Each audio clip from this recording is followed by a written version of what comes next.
Saint-Louis 1271, c'est le début du voyage de Marco Polo en Chine. Et 1275, c'est la date de l'achèvement de la cathédrale de Reims. Cette époque, c'est aussi l'époque par exemple de Dante. Voilà, vous avez un petit peu le contexte. Et en France, c'est la dynastie des Capétiens qui règne avec Philippe IV le Bel. Donc William Wallace, né en 1270, et donc quelques années après, en 1286, le roi d'Écosse Alexandre III il meurt. Alexandre III il meurt et l'héritier au trône est en fait une héritière, c'est Marguerite, sa petite fille qui a seulement 3 ans. Et donc elle ne peut pas régner.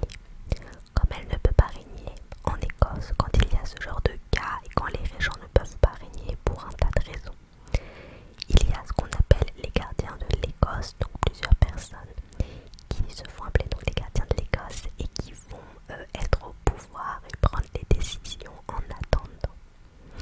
Et donc ces gardiens de l'Écosse, en 1290, ils signent un traité, le traité de Birgham, qui signe le mariage de Marguerite avec Édouard de Caernarvon, qui est le fils du roi d'Angleterre Édouard Ier. L'intérêt de ce traité, c'est tout d'abord une union entre l'Écosse et l'Angleterre, mais c'est aussi que ce traité stipule que l'Écosse reste et restera un pays indépendant de l'Angleterre. Mais en 1290, l'héritière Marguerite, elle meurt pendant un voyage et sa dynastie meurt avec elle. L'Écosse voit alors 13 prétendants au trône apparaître. Et là, il y a un gros risque d'une guerre civile entre les familles des prétendants. Et une guerre civile, ça affaiblirait le pays encore plus qu'il ne l'est maintenant. Vous savez, souvent dans les films, on voit toujours cette problématique du roi qui doit absolument avoir un héritier, ça fait tout un bazar. Et bah la problématique d'un pays qui n'a pas de roi, pas d'héritier, c'est que du coup il est affaibli parce que les autres pays peuvent être tentés de venir annexer ce pays qui n'a pas de roi. Donc l'Écosse doit absolument retrouver un roi. Et les gardiens de l'Écosse, ils ne peuvent pas choisir parmi ces prétendants, parce que ça ferait tout le bazar dont on a parlé avant. Donc ils demandent au roi d'Angleterre Édouard Ier, qui était au passage le grand-oncle de Marguerite, de venir pour pouvoir trancher entre les prétendants. Et ça a été une très grosse erreur, mais bon, ils ne le savaient pas. Ça a été une très grosse erreur parce que Édouard Ier, ça faisait très longtemps qu'il attendait de pouvoir venir conquérir l'Écosse et de pouvoir comme ça régner sur les îles britanniques. Édouard Ier, il s'autoproclame Lord Paramount, donc seigneur prépondérant, c'est-à-dire que c'est lui qui décidera de qui sera le successeur au trône d'Écosse. Et comme en Écosse, pour l'instant, il n'y a ni de roi ni d'armée prête, les Écossais ne peuvent pas protester. Et les prétendants au trône ne protestent pas non plus. Et pour les mêmes raisons que les Écossais, mais aussi parce que pas mal de ces prétendants ont des domaines en Angleterre. Et s'ils se mettent contre le roi, ils risquent de perdre leur domaine en Angleterre. Sous ce titre, Édouard Ier, il en profite pour instaurer quelques règles, comme par exemple le fait que les châteaux d'Écosse sont mis temporairement sous son contrôle. Et à la fin, les gardiens du royaume, les principaux nobles écossais, et pour finir plus tard tous les Écossais, se retrouvent à lui jurer allégeance comme leur supérieur et Lord Paramount. Pendant plusieurs mois, il y a des rassemblements avec le roi d'Angleterre, des arbitres et les prétendants pour trancher qui sera le roi d'Écosse. Mais ça patauge pas mal. Et du coup, l'Écosse, elle se retrouve pendant plusieurs mois sans roi. Ça la met dans une position vraiment de faiblesse. Finalement, Édouard Ier, il choisit comme roi Jean Balliol, qui va être couronné et qui va rendre hommage à Édouard Ier.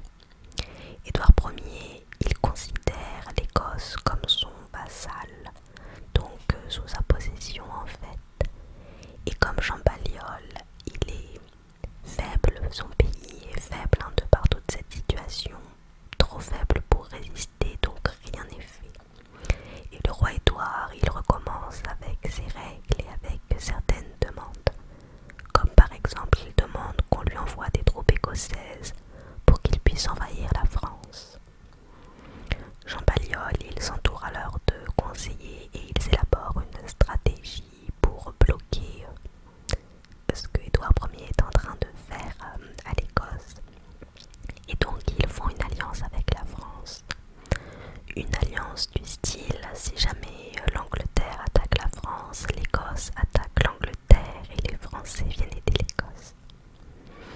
Édouard Ier, il apprend cette alliance avec la France et en octobre 1295, il renforce sa frontière au nord de l'Angleterre pour éviter une invasion écossaise. Vous savez, il y a l'Angleterre et au-dessus il y a l'Écosse, donc la frontière. Et en 1296, l'Angleterre envahit une partie de l'Écosse avec ses troupes. Jean Balliol, il demande à tous les Écossais valides de prendre les armes, mais beaucoup ne les prennent pas et ignorent sa demande. Et donc en 1296, la guerre commence. Jean Balliol abdique et le royaume d'Angleterre, il envahit et il soumet une large partie du pays. Ça finit même que les nobles écossais lui rendent hommage en tant que roi d'Angleterre. Notre William Wallace, à ce moment, en 1296, il a grandi. Il mesure 1,95 m et il est amoureux. Il est très amoureux et son amoureuse, elle se fait tuer par des Anglais.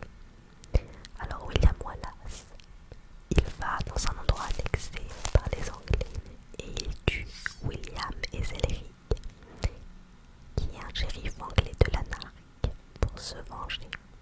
Il y a beaucoup de légendes sur William Wallace, comme c'est un vieux personnage. Il y en a qui disent aussi que donc il serait le fils d'un certain Malcolm Wallace, un chevalier qui a aussi été tué par les Anglais, donc ça en rajoute un petit peu à son désir de vengeance.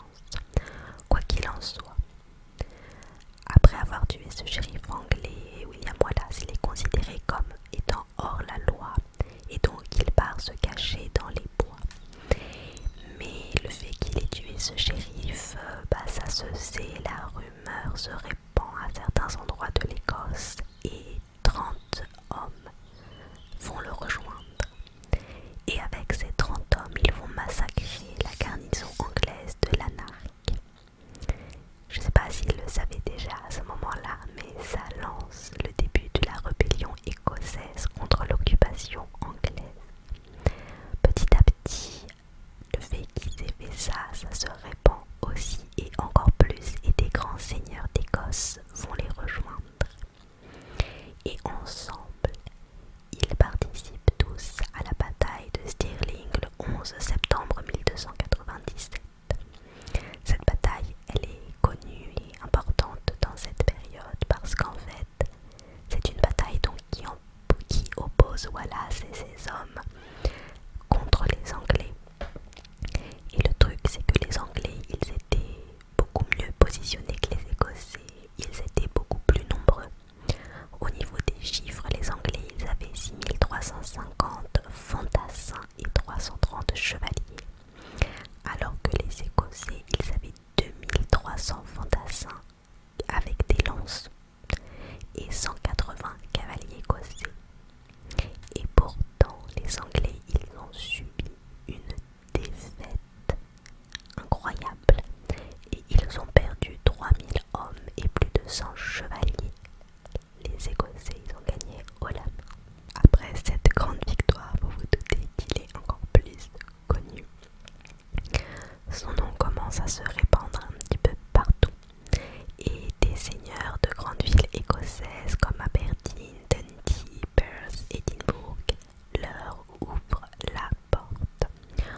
En octobre-novembre 1297, Wallace il va continuer à mener d'autres campagnes de guerre qui vont porter à la libération de l'Écosse contre l'occupation anglaise. Et comme ça, en mars 1298, William Wallace est proclamé gardien du royaume d'Écosse au pouvoir, quoi. Du coup, le roi Édouard Ier, lui, à ce moment-là, il était en Europe parce que il aidait les Flamands en guerre contre le royaume de France. Mais ça lui vient aux oreilles tout ce qui se passe. Du coup, il vient en Écosse en personne pour reprendre le contrôle de l'Écosse. Édouard Ier, il va mener une campagne punitive contre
1505 à l'âge de 35 ans. Quand William Wallace meurt, on le découpe en morceaux et on disperse les différentes parties de son corps aux quatre coins du royaume d'Angleterre pour que ça serve d'exemple et que ça ne donne pas envie à d'autres Écossais de se rebeller. Et la tête de William Wallace, elle est placée sur le pont de Londres. Mais ça n'arrête